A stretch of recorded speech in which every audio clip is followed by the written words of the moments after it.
I'm just curious, when does it make sense to get a second mortgage? Well, Matt, we have a lot of clients who come to us and for whatever reason, they need money out of their house. Your house is an asset, it has value, the money's sitting there, and for some reason that client needs those funds.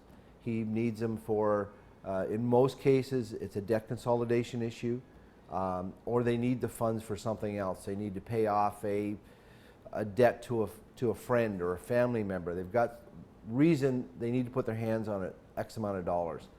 And it's just not available to them to be able to break their first mortgage and get the money from that resource. Maybe they've got a really good rate on their first mortgage. And if they disturb it in any way, the overall interest rate of their total mortgage becomes unbearable. They may be in a mortgage that they can't change. They can't do anything with it. There may have been a change with their personal situation. They may have experienced a job loss and therefore they had some credit issues. There's some mitigating circumstance that will not allow me to use the vehicle of a first mortgage in order to solve their problem for them. So we're looking for a second mortgage. The second mortgage can take several different forms, Matt. It can be a line of credit. It can be a secured Visa. There are companies out there that will give you a Visa card at a very competitive rate and secure it as a mortgage against your property, regardless of credit or income. So that's not as critical because it's secured against the property. So it's an equity loan. We also have customers who come to us that they want to borrow private money. For whatever reason, it's a short-term solution to a short-term problem.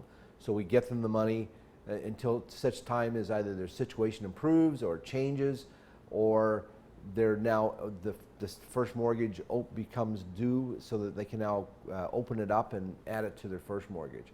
So second mortgages take all sorts of different forms, but primarily they're designed to solve a temporary problem. I need the money and I need it now. Okay, so can I expect similar fees between a first and second mortgage? No. No? No, there's, depending on the type of second mortgage and depending on your individual situation, fees can vary.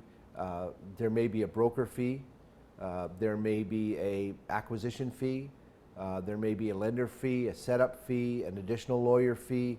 And don't get me wrong, that there's fees upon people. They're very competitive, and depending on your situation, there may be no fees. So you can put a second mortgage line of credit on your property. I can set that up for you for nothing.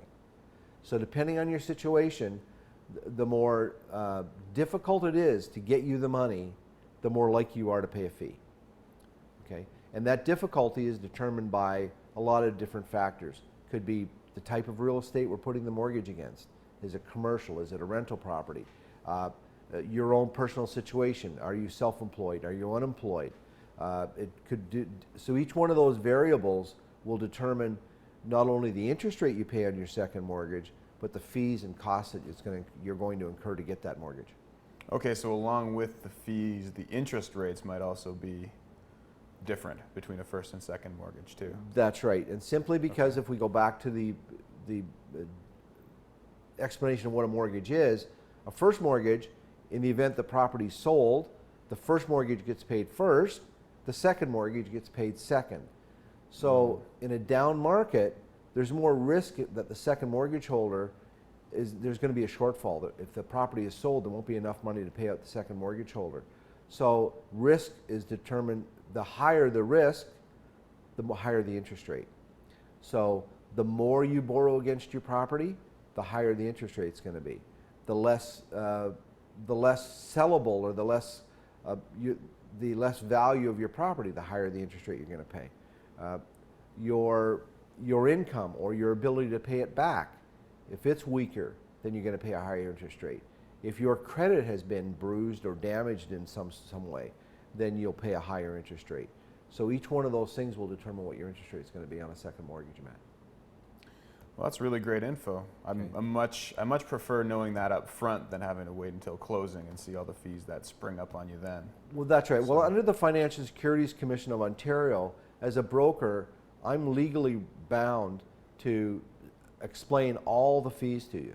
Okay. And not only am I have to explain them to you, I have to itemize them, show them to you at least 48 hours before you sign the mortgage document. Oh, okay. So there is no surprises anymore. It's not like you're going to get to the lawyers and all of a sudden there's a $2,000 fee you didn't know about. As a broker, we sit down and go through all the fees and make sure that it's in your best interest to do what we're doing here. To make sure that you fully understand the ramifications of what you're doing, your responsibilities on the mortgage contract. There's no gotchas in the contract, there's no surprises, so that you're comfortable with what you're doing and that it makes financial sense for you and your family. Well, that's excellent. It certainly sounds like a complicated process, and I'm glad that there are people like you around to lead me through it, because I certainly wouldn't know head from tails there. Well, I appreciate that, Matt. Yeah.